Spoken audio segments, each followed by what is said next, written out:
I was born in Shreveport, Louisiana, and then my mother got on the train, went to Gibson, Louisiana. My father, who was a doctor, came in a Ford Roadster and took me to Athens, Louisiana, where I have been close to ever since. All right. Well, my brother was older, and I was the middle child, so it was a battle for position, since I was neither the baby nor the older one. And I went to school in Athens. I graduated from Athens High School. I graduated at 16. My sister graduated at 15.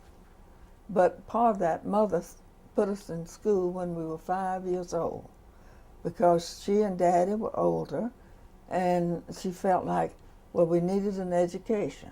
And at that time, I thought maybe I wanted to be a dietitian. I liked the cooking part of it, but it was sewing.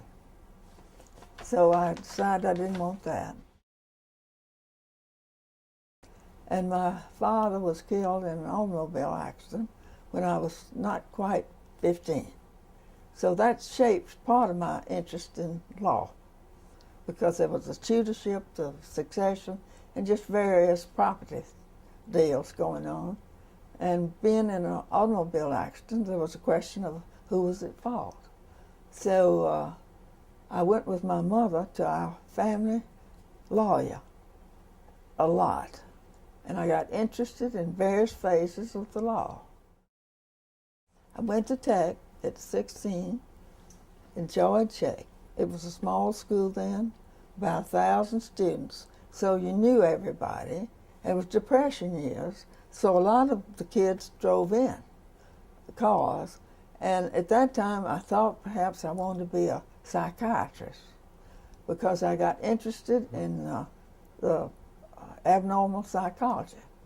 But when I found out you had to go into medical school, get that degree, that wasn't for me.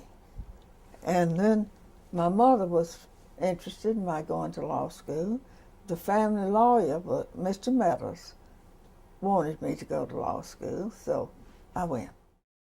But I did go to summer school to get my teaching certificate in case I didn't make it through law school, because I had heard how hard it was. Then I went to summer school in 1934 to LSU, and there was a good bit of publicity about Frances Leggio, who married Jules Landry. She had been valedictorian of the class. So I thought, well, if she could do that, maybe I could pass. So I did. Well, I was the only one in my class. And then, of course, when you got into the upper class, freshmen, well, you had various people. And Mrs. Daggett was there, and she was so good to all of us females. She encouraged us and tried to get others to come, and I always knew they could make it if they were just willing to face the grind. Well, that was a big surprise, because you hear about the first year you're in law school, you look over there on the one side and you look on the other side, one of you's going to be gone. And then, by the time you graduate, there's only about a third left. So when I got a letter from Dean Hebert at the end of the first semester that they were found in the law review, and that they wanted me to be part of the founding members, that it was the highest scholastic achievement in the law school to be asked to the law review. Well, that delighted Mother, so she was glad that I went down early, and I did fine. Well, we had Dean Flory, and Dean Flory told his secretary that I thought like a man, and I thought that was a compliment. I really did. I thought, well, that's great. I think like a man. But there was Ms. Daggett, and there was Mr. Bennett. He was a nice little man. And J. Jensen Smith was really a great teacher, but he frightened a lot of us because he asked such questions, and all of them, I could tell they were dumb, stupid answers. So that worried me. felt like, well, I had to do good on account of being the only female. But I saw him, I was sitting out on the steps of the law school with a friend, and he came down the steps. And I said, well, who is that? So then he was on the law review and I was on the law review, and we enjoyed, really, it was a great crew, especially his class. They were fun. And Hodge O'Neill sat in the library most of the time. They called him Sitting Bull. But you can tell him about what he ultimately did. Oh, he went everywhere. He was really an authority, I think, on closed corporations, and taught at New York University, and then was up at Washington University Law School in St. Louis, was dean, I think. Yes, he was. But he really sat there studying, and he made straight A's. And then we had Claude O'Quinn, who came from Tulane for the junior year, and he made straight A's. So they were just great students. And Craig was very smart. Graduation, they all clapped. Here I was the only girl in the class. And I tell you, the boys were fine with me because they had what they called a bull room where they sat. And my senior year, they opened the doors and all and brought me into the bull room. But anyway, they cheered when I came out with my diploma. But it was, look, everybody graduated at the same time. The whole LSU.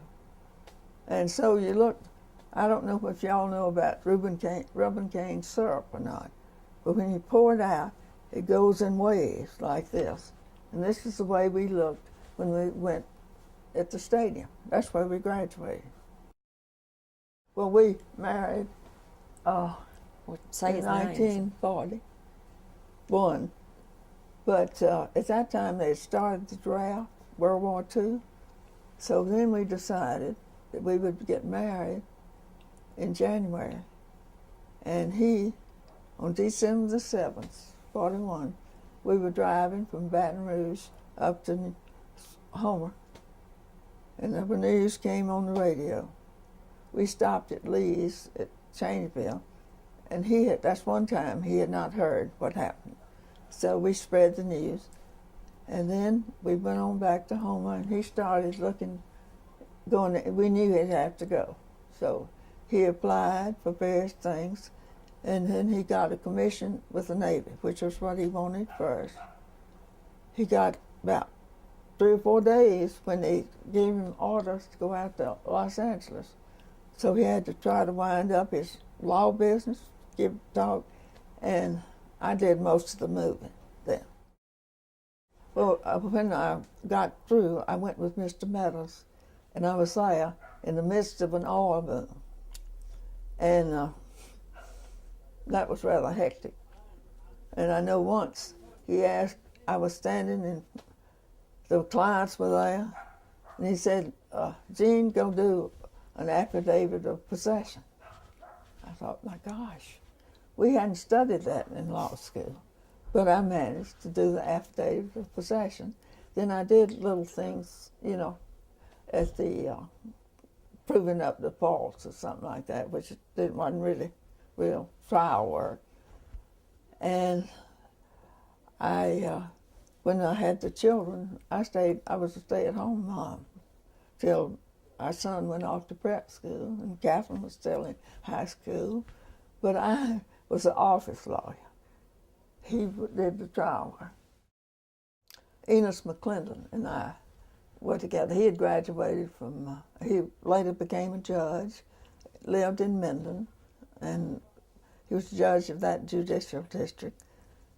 And anyway, it was good to have somebody there who felt they didn't know either anything much about the practice. It was overwhelming, really. Because you really need a certain, like the lawyers, the doctors have, internship.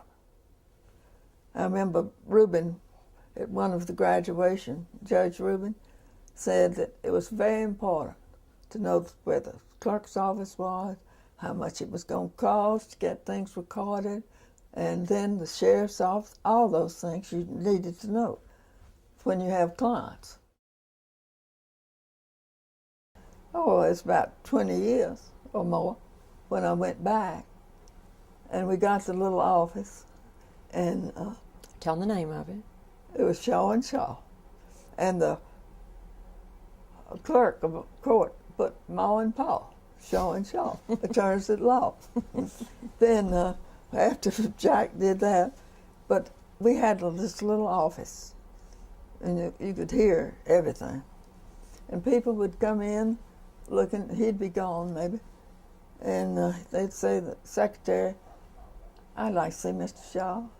She said, well, Miss Shaw is here, and she's a lawyer. I'll come back. So then, after that, well, finally, they would talk to me. They got used to me being in there. And finally, I got some clients of my own. So anyway, there was one in particular from Athens who came, and the secretary kept saying so-and-so. He said, no, I'll wait for Mrs. Shaw. So he did. What I did was do brief writing. I was in the office, would take notes, sometimes do mental. He would do the trials, and he always studied exactly what he wanted to prove. So it was easy to write briefs.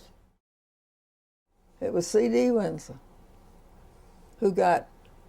he was coming from Athens to Houma with his wife and little baby and a couple of children, went around the curve, and this drunk guy ran him off, and the mother was killed, the baby was killed, and C.D. was badly injured.